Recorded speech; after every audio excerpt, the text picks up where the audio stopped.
வணக்கம் நண்பர்களே, welcome to India temple tour channel. இந்த வாரம் நம்மளுடைய ஆன்மீக பயணத்தில் நம்ம பார்க்க போகிறது மயிலாடுதுறை ஸ்ரீ அபயாம்பிகை சமேத மயூரநாத சுவாமி திருக்கோவில். இந்த கோயிலை பற்றி தான் பார்க்க போகிறோம். அன்னை பார்வதி தேவி மயிலாக மாறி சிவபெருமானை நோக்கி தவம் இருந்த தலம் எது தெரியுமா? காசிக்கு வீசும் மகாத்மியம் அதிகம் என்று போற்றப்படும் 6 ஆன்மீக தலங்களில் ஒன்றான சோழகாலத்து வரலாற்று சிறப்புமிக்க மயிலாடுதுறை மயூரநாதர் கோயிலின் அரிய ரகசியங்களையும் வரலாற்றையும் தான் இந்த வீடியோவில் நம்ம பார்க்க போகிறோம். இக்கோயில் 276 சைவ திருத்தலங்களில் ஒன்றாகவும் 7ஆம் நூற்றாண்டில் வாழ்ந்த நாயன்மார்களான திருநாவுக்கரசர் மற்றும் திருஞான சம்பந்தர் ஆகியோரால் தேவார பாடல் பெற்ற தலமாகவும் விளங்குகிறது. தேவார பாடல் பெற்ற காவேரி தென்கரை தலங்களில் 39வது தலமாகவும், தேவார பாடல் பெற்ற 276 சிவஸ்தலங்களில் 102வது தலமாகவும் விளங்குகிறது. இக்கோயில் வளாகம் சுமார் 3.5 லட்சம் சதுரடி பரப்பில் 5 பிரம்மாண்டமான பிரகாரங்களை கொண்டு மிக கம்பீரமாக காட்சி கொடுக்குது. 9 நில ராஜகோபுரம் கிழக்கே அமைந்துள்ள முதன்மை நுழைவாளியில் 165 உயரம் கொண்ட ராஜகோபுரமாக விண்ணை தொடும் அளவில் காட்சியளிக்கிறது. இதில் மயில் புராணம் மற்றும் சிவபெருமானின் பல்வேறு வடிவங்களை சித்தரிக்கும் அழகான சுதை சிற்பங்கள் செதுக்கப்பட்டிருக்கிறது.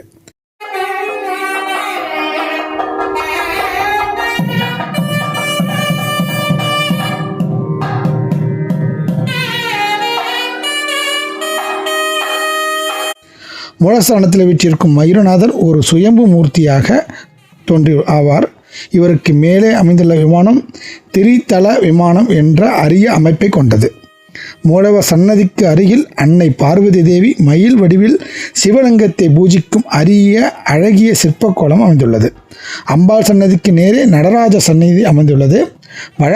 வழக்கமாக மற்ற கோயில்களில் மூலவருக்குத்தான் முதல் பூஜை நடக்கும். ஆனால் இங்கு மாலை நேரத்தில் முதல் பூஜை நடராஜருக்கு தான் நடக்கும்.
பிரகாரத்தில் உள்ள தட்சிணாமூர்த்தி சன்னதியின் மேல் உள்ள ஆலமரக் கிளையில் மயில், பெண் மயில் மற்றும் 2 குரங்குகள் செதுக்கப்பட்டிருப்பது மிகவும் தனித்துவமான கட்டடக்கலை அம்சமாகும்.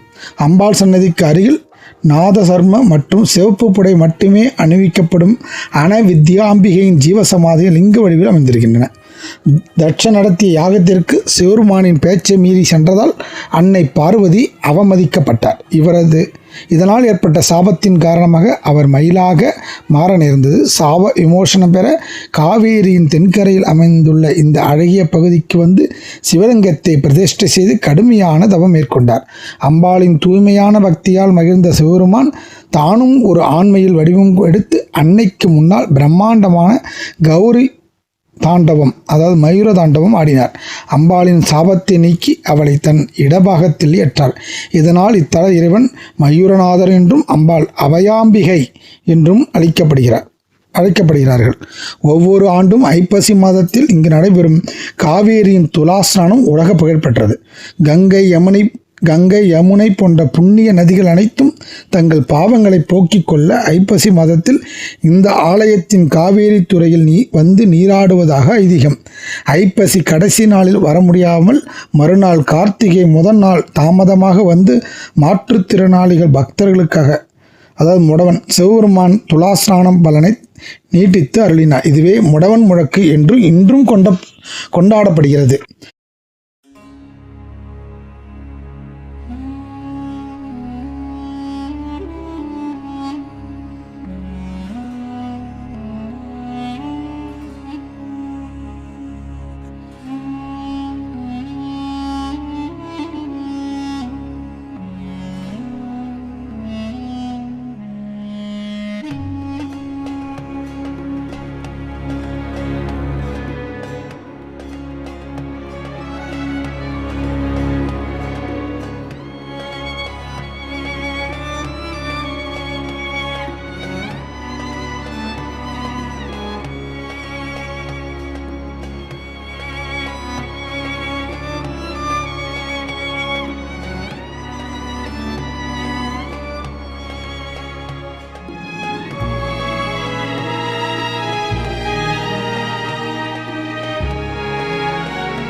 தொடக்கத்தில் செங்கல் கட்டுமானமாக இருந்த இந்த கோயில் 10ஆம் மற்றும் 11ஆம் நூற்றாண்டுகளில் சோழர்கள் மிக பிரம்மாண்டமான கற்கோயிலாக மாற்றியமைத்தனர்.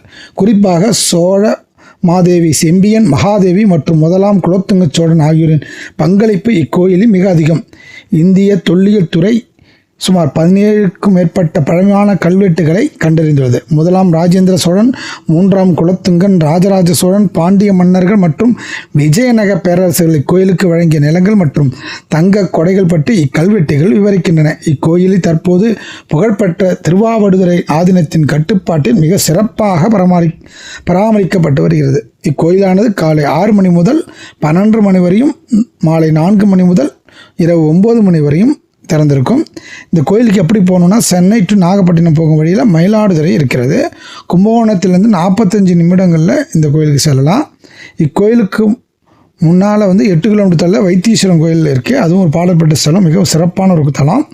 இவ்வூர் பேருந்து நிலையத்திலிருந்து 5 கிலோமீட்டர் தொலைவில் திரு இந்தூர் என்ற ஊரில் 108 திவ்ய தேசங்கள் உண்டான அருள்மிகு பரிமள ரங்கநாத கோயிலும் இருக்குது.